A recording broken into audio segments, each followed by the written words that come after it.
Umukobwa ko murano no wishimye nicyo kibazo. Papa wabyiwe naguze ibyishimo ngubu mpagaze ibyishimo. Papa uzi ko banyemereye kujya muri interview. Babikomfaminze. Ubu ngubu ngiye kujya muri interview. Utambwira ko wabonye akazi. Urajya kure. Vuga ngo ahubwo byabaye. Hamwe wadepoje hose baguhamagaye bakubwiye ko babikomfaminze. Ugiye kujya gukora interview kugira ngo utangire akazi. Wana job time. Papa wetuza umva ejo bundi uzajya nakuye ko Imana ibikorera mu wakunyatsa se wanyatsa gute ahubwo nawe wiyatse amafaranga nyakurusha ahubwo ikintu kimwe ugomba kumenya Imana igufasha ukabona aka kazi ego buryo bitwara mu kazi gute se papa ukangubaza se n'ubundi uba akazi nubwo bakaguhaye wagiye kwa kazi wambara gutyo ko wambara mu buzima busanzwe hano mu rugo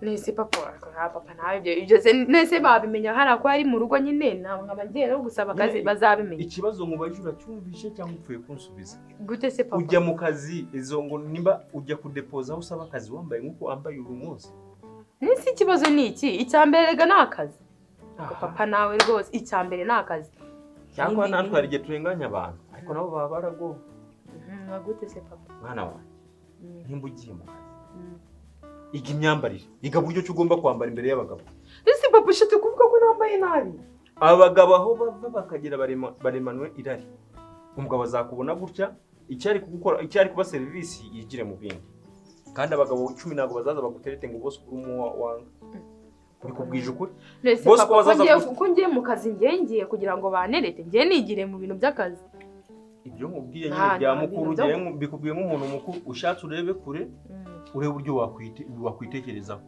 kandi umukoresha n'ubwo ugiye gukoresha uburyo azagufatamo umunsi wa mbere ugiye mu kazi image cyangwa ishusho zamuha niyo azakomeza kugufatamo ubwo nushaka kubona nk'umukozi uzagenda wambaye nk'abakozi nugenda wambaye nk'indaya umenye ko azagufata nk'indaya igihe cyose muzamara papa nawe simbikubwiye gutyo se papa ushatse kuvuga ko umwana wari indaya hanyuma wambaye gute nese papa nyine imyambarire nambaje kuvuga ko ni indaya aya papa nawe urarengere ko sukurengera ngiye nkubwiye gutya ubu ugiye gusenga wagenda wambaye gutya ariko abakobwa mwagiye munumva mukanabona nese ikibazo ni iki urabona natambaye papa urabona natambaye nese ngambwira ni iki kiri kugaragara umukondo uri kubona uhuye nanjye ndi so ariko gusa nanjye ubwanjye mwe n'umukobwa utari uwanjye akaza yambaye gutya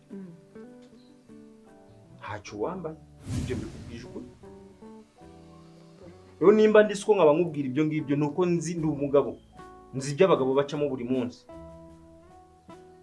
papa reka nkubwire nyine ni the first ngiyeyo reka ngereyo bwa mbere wenda umuntu yazagenda abihindura sibyo papa nzagenda abihindura uko nyine nzagenda njyamuka ndabizi bigushimishiriga n'ibikubabaza ubu giye wishimiye ugiye muri interview ese izo interview n'abagore bazikora uzabazikora ngo ni bande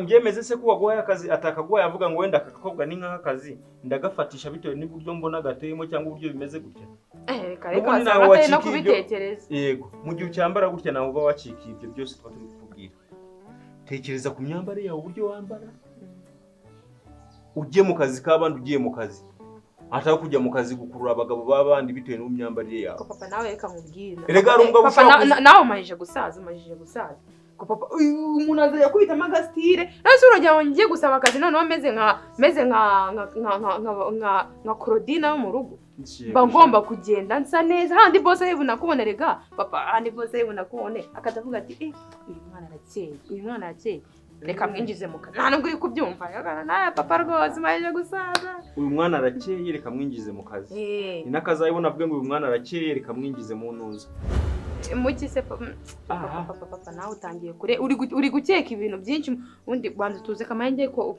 muri interview ubundi ndagaruka ubwo nkubwire ko wigendere ako papa ntugire ikibazo rwose boss ntabwo yagera bitinda ntugire ikibazo ngo za Claudine niyo mpamvu ba Claudine banaramba mu kazi kubera imyambarire mbibabwije ukuri nanjye ari umwana wanjye akaza yambaye atari umwana wanjye akaza yambaye kuriya nako nago gahunda yaba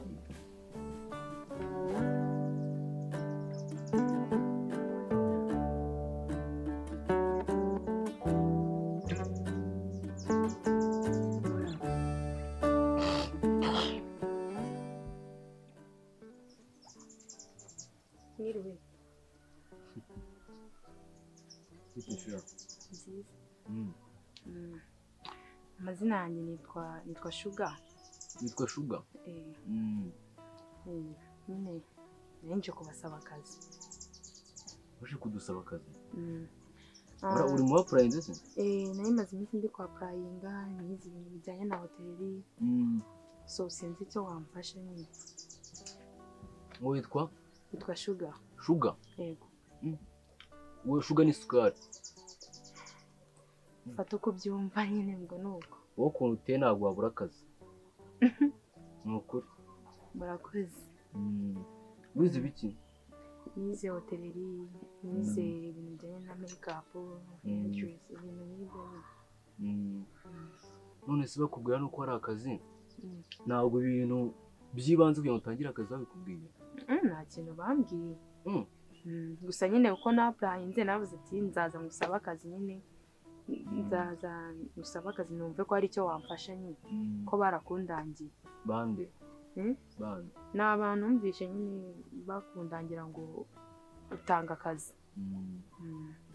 Ibisabwa se babifite kugira ngo utangire akazi? Si diplome se? Aba ntabwo bakurangiye hano. Ariko nyine nawe nimba utanga akazi wambwira. Ntabwo nta kazi mutuje ibyangombwa. Icya mbere ubundi ugomba kuba washimisha umugabo. Uri muzima se? Kumushimisha ntabwo washimisha umugabo. Ubona ungu uza useriva abantu udaseka. Se umugabo yakishima. Ngize ngo hari ibindi uri kuvuga. None bitubigeraho. Numvishe kwishima ngira ngo ni ibindi uri kuvuga ariko nimba ari uguseriva rwose umugabo ndamushimisha neza cyane. Kandi ndi umugabo urabona ko nari umukobwa. Ndavuga ko nashimisha nyine aba customer. Ntabwo washimisha abakiriya na boss utamushimishije. Ubu akazi bagashobora. Boss ushatse kuvuga iki? Nukubona mwukora mwarasutse mukiri batundi umutwe ntakiri uri kwibwira nk'umukobwa mukuru. Ariko reka manze nkubwire. Ese ushatse kumbwira nyine ko nuzuye se ushatse kumbwira ko ikinzanya hangana nakizi nje gusaba akazi. Ibyo rero byo kumbwira ngo kugushimisha ushatse kuvuga iki? Baje gusaba akazi ariko ndumva ufite amategeko yawe. Nyine vuga icy'ingenzi nyimenye. Sibyo? Ujye nyine gwisha ku ijambo nk'umuntu naje gusaba akazi. Byo utangiye kujyamo ngo byo gushimisha. Ntabwo ndi gushaka kumenya ikintu uri gushaka kuvuga nyirizina. Ariko Imana agenda ikarema. Wena nkuko nakubwiye ukuntu ugaragara ukuntu uteye neza ufite twanyashi akazi wakabonye. Ariko ikintu usabwa ni kimwe. Uzi gusasa? Byose ndabizi. Biri mu byo nize nyine. Waba n'umugore w'umuntu. Se kutangiye kujya muri ibyo biganiro bite? Ko nje gusaba akazi nje. Gutuma akazuba kangiye katankubita. Akagaro ngaho. Sibyo? Kuri umukobwa uri mwiza. Uzi gushimisha abagabo. Akazi wakabonye. Wowe cyura n'uruhare rwawe. Uzawunshimisha. Mu buye buryo. Nka boss wanjye ndabyumva nyine ubwo. Naga nka boss wawe. Nyine kukwakira wakenera akantu nkakaguha muri ubwo buryo. Koreje ni bakuneje. Ese kugushimisha uri gushaka kuvuga iki? Bivuge nyine feel free kuko naje gusaba akazi. Icyo wanangika cyose nagikora kozi naje gusaba akazi. Mu gitanda umeze neza. Hako ubundi reka manze nkubwira ubundi ababosi b'iki gihe ubundi mwabaye. Ababosi b'iki gihe mwabaye. Yakubwira ibisabwa. Nyine ababosi b'iki gihe mwabaye gute? Umuntu niba aje gusaba akazi mwazaye mumubwire iby'akazi ibyo byinshi. Nsigaye ukamvugiramo. Ntoya nyine ndi kujyana umve ahantu uri bushingire ngenda byemera rwose. Ibyo mbwira kubwira kugira ngo ube umukozi wanjye hano hose ushobora no kuyobora ejo n'ejo bundi. Urumva bitewe n'ukuntu witwaye. Kunshimisha mu gitanda nkabanza nishima neza. Sibyo? Ngiye ngushimisha. Cyakora cyo wagira ahari kujya ubwenge hagiye ayo ahari akazuba kanjye. Nakingize cyangwa karike kugukingira. Aha kagiye ubwenge hagiye ayo madarubindi. ubundi umuntu w'umubosi nkawe yambara amadarubindi nagasa nagahuye umere kuntu wambaye yewe ibisaza by'iki gihe wagira ngo byataye umuco henyenye ho gushimisha mu kazi yese ndi umugore washatse umuntu muzima w'umusaza avuga amateshwa nkayo ngayo yenza aza kugushimisha mu buriri ngo kugira ngo umakazi wahamanye ino myanda yawe ngize nta n'ikintu kizima kirimo nta gatsingi ntaki ubundi umuntu azaseriva umuntu nta n'ikintu kizima kirimo uzi kwicara ushaka abakobwa gusa itu wangegera we musaza kagenda ugaramye nakura udaramye mukira sha ndamwica ariko umeze neza Mavide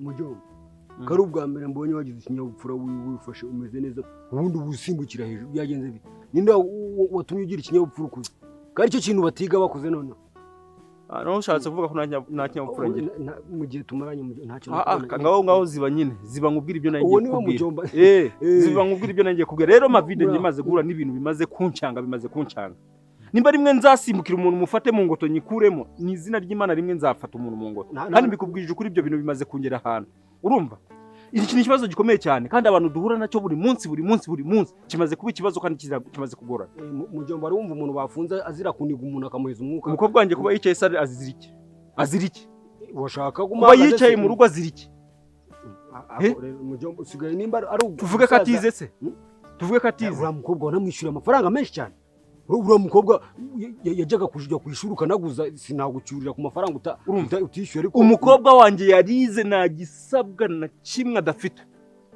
ariko akazi karanze ariko bajya bavuga ngo iyo isi adafite uruganda reka tuvuge ngo wenda ni uruganda rw'iki rw'amatelefoni ngo nta kazi uzabona ko nta ruganda gute se atabona akazi kutatabona akazi ntose tubishura amashuri kugira ngo bigende gute bazitunga bibeshe ahageze hose buri mu boss wese agerageze kwaka akazi babona ariya mabuno babona bimeze gute bose babicakira buncenye ariko rero icyo cyaba ari ikibazo icyo si ikibazo gikomeye cyane icyo ni ikibazo ntago bareba amashuri barareba ikibuno nose ikibuno wenda nicyo cyicaye mu ishuri ariko ntago ni ibintu bitumvikana yewe ngo buncencesha buri muntu wese icyo ashaka ngo ni ukwinyongeraho yikomereza kandi sha n'ikibazo gihari ibyo bintu nabyo byabaye ntugire ngo agiye kuguha agaciro nta gaciro yaguha kandi umwana uburyo ngiye wanjye yakuze n'ikinyabupfura namutoje mbikubwije ukuri kw'Imana ntago yabibasha ubwo nyine ahageze ashaka akazi baramubwira ati tandara sura umuntu mukuru se message yatambutse nashaka kugira ngo mbitsindagire nyine mbyumve neza ariko birumvikana hanyuma se imyambari buri n'imyambari irakonta mujomba reka ngugira inama ndindaya nkawe nubwo wenda nago byari ngombwa ko bivuga muri ubwo buryo ariko umugabo nkanje sibyo iyo ubonye ikibero cy'umukobwa nta kintu utekereza nyakubaha arahaguruka sibyo yagiye gusaba akazi agenda yambaye hari uburyo wakambara wakize hanze umukondo umugabo ntatekereza akazi agatekereza itako buriya n'imyambari irakonta mujomba umukobwa wava mu kazi nako ajya mu kazi yambaye ni ikintu ugomba kwitondera abagabo turemwe mwirari simbyanze yego ariko se buri muntu wese uje n'umuntu ugiye yomba kugufasha mu kazi aho kugira ngo utekereze akazi utekereze ibintu byaguteza imbere urebe ubumenyi uwo muntu afite we iyo umubonye cyambere utekereza utaratekereza ku bigomba kubateza imbere ubanza gutekereza kuri bya bindi uri kubona cyangwa ubanza gutekereza kuri business kugira ngo izakugeze kuri bya bindi ubona wenda ikosa bakora si ukubavugira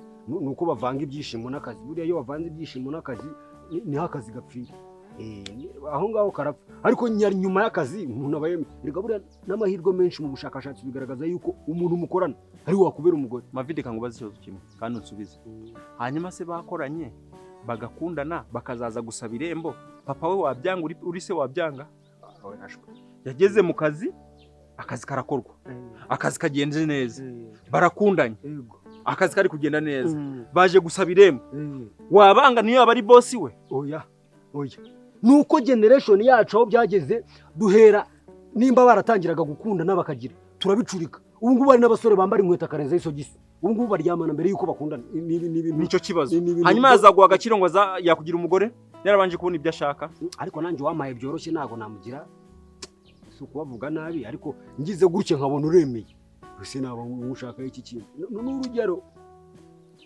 Mavi ubwo rero ndi kumva wowe nibura waba ufite ibitekerezo bizima wazagira gutya nkaguza n'umukobwa wanjye mukareba uburyo mwaganira ukamungira inama uburyo yajya atanga neza na ku buryo yajya ashaka akazi kinyamwuga. Buriya ubwonko bw'umuntu kubera n'iri zuba turiho mu gihe ujya unyihanganira, umutwe wanjye hari ukuntu yaga nkibagirwa, nari ncuritse ibyo wamuzaga nibyo nari mpereye. Nakubwiye generation zacu neza, abantu barimo baracurikiranya ibintu. Ubwo umukobwa namugira inama yo kwitwararika. Kwitwararika ndabizi ko yitwararika. Nibura y'imyambarire y'uburyo agomba kwambara, nibura ajya hehe ajya mushaka akazi. Ikindi noneho tukanamenya n'uburyo nimba ugiye mu kazi, urumva ugiye kugasaba ndi. Hari abagabo baruhaya, urumva babazi neza ko oya avuga ngo hari abagabo baba ari baruha, nawe ubwawe wihereyeho. Nawe wihereyeho. Niyo mico yawe nugiye ngo ndakwibagiwe. Ariko uri mu bantu twabyirutse kimwe. Mujyomba kuba ufite umukobwa n'umugore, inshuro umaze kubaca inyuma, amakuru ufite yonyine yatuma usenya. Nta mugore uhari humura. Rero nujya unyita ruhaya utishyizeho, jya umenya ko amahirwe yo kumenyekana nawe urimo. Mu Kinyarwanda baravuga umunnyi azira umwitumye. Ariko rero uzakamfasha ukagira inama.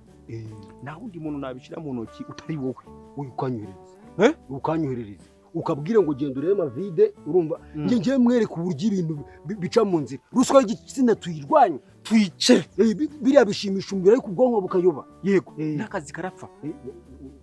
Abantu bamaze tuvuye kuri ibi. Abadafite akazi bashukisha abantu, rero nabyo ni ikibazo. Niba nabo bakariraho. Ariko ntaribi waryo wose uheruka. Ariko ibyo ni ibanga. Izamega za saa sita umukobwa mwohereza hanyuma umubwire tugende dushake ako dusagira shanga umuntu w'umugabo.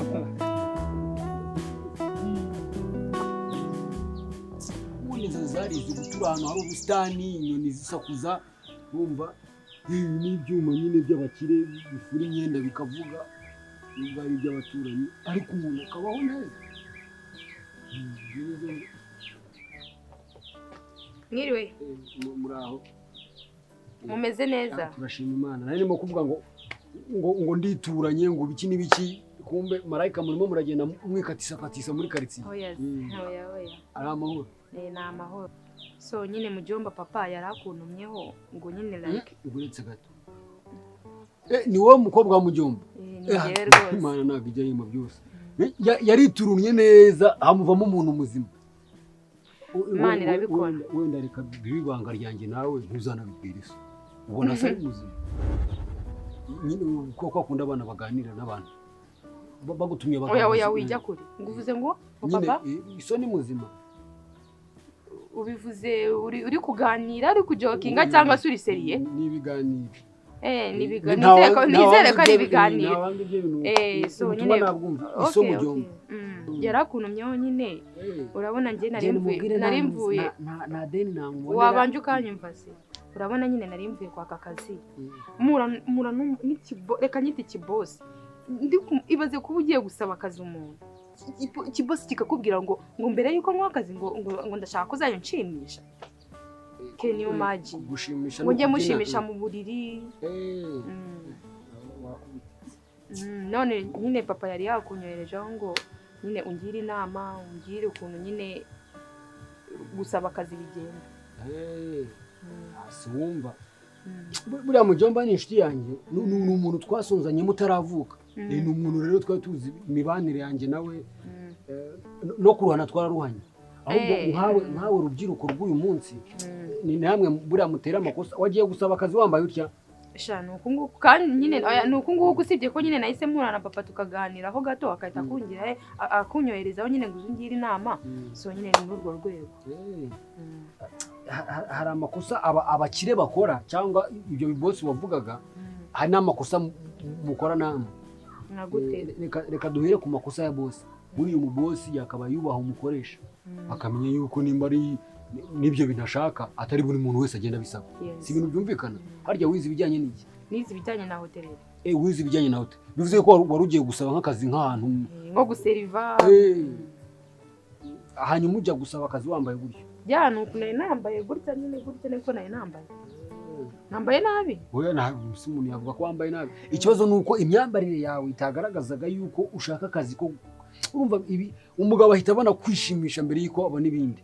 Urumva kuko umukondo uri hanze icyo ni cyane oya nyine urabona ziri hanze cyane nyine ko kukamanura rero wowe wakambaye ukareba uri mu rugo nabyo nibigaragaza ko utitegereje neza mbere ko wambaye ariko icyo si ikibazo wowe nkawe uba wumva umugabo wamusaba akazi gute kugira ngo mbanze numve uburyo ugasaba namenye n'uburyo mugira inama nyine ni ukumubwira ibyo wize umubwira ibyo ukora nyine ko wapurayinze ahantu hagiye hatandukanye nyine ukamubwira n'ibyo ukora nyine kugira ngo urebe ko yaguha akazi ukamubwira ko uzi niba ubona ko wenda like twavuga ko afite nk'akabari cyangwa restaurant ukamenya ko nyine wamenya guseriva wamenya gushimisha uwo mukiriya umukasitoma akagenda yishimye. None se ko numva wowe ushaka gushimisha umukiriya udashaka gushimisha boss urumva utarimo gucumikiranya ibintu by'ingenzi. Erega ni ibintu bibiri umukiriya nshobora kumushimisha anicaye ahangana namushimisha si ibintu bisanzwe si ukumusekera ukamwakira bisanzwe we ikintu yarari nyine